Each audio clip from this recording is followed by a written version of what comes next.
Hello, we've got the barbecue out today because there's an ever-increasing trend for outside cooking. For the first time last year, the UK became the largest market within Europe with over £7 billion being spent. So in this video, we're going to talk burgers. We've got a classic beef burger, a pork burger, lamb burger, and a choice cut rump steak burger as well. So our barbecue is set up for a good grilling temperature of about 250 degrees C, and the grill's nice and clean. So we'll start off, always apply a little bit of oil to your food when you're cooking. It'll just help to make sure that it doesn't stick. And for this, I'm using vegetable oil, which has a higher burning point than your standard olive oil. So we won't get any burnt flavors on our foods. So beef and the pork are on. Then we go with the lamb. And again, we're not looking to put too much oil, just a nice thin coat. Finally, with that beautiful rump steak burger. Paper's off. We'll just paint the second sides before I forget, just so that when we go to turn them over, we know that we've got that oil ready on there. There we go. And lastly, there we go. Okay, so cook with the lid down, fats drip through, and that will create beautiful smoke that will circulate around the burgers and give them a wonderful barbecue flavour. Adding flavours to your burgers is a fantastic way of adding value, as well as adding products to your range.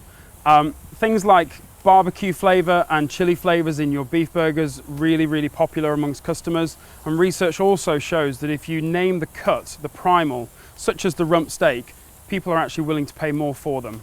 So our burgers have had a couple of minutes on the barbecue, lid down all the way through, and we're going to see whether they're ready to turn over. Really simple way to help your shoppers know when food's ready to turn over is if it doesn't stick to the grill.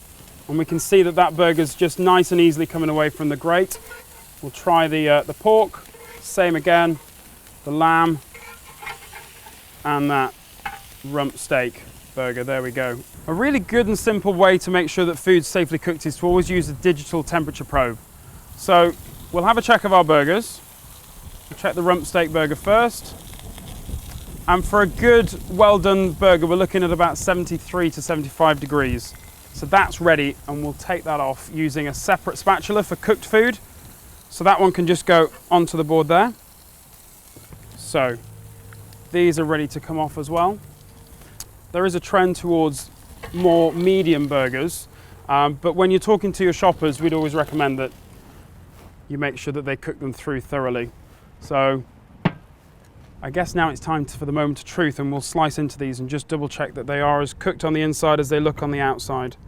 So first of all, the beautiful rump steak burger, look at that, nice and juicy, cooked all the way through, nice caramelization stripes on the outside. Our lamb burger, again, nice and juicy, not overcooked, keeping it to that 73, 75 degree mark, just make sure that it's cooked, but not overcooked.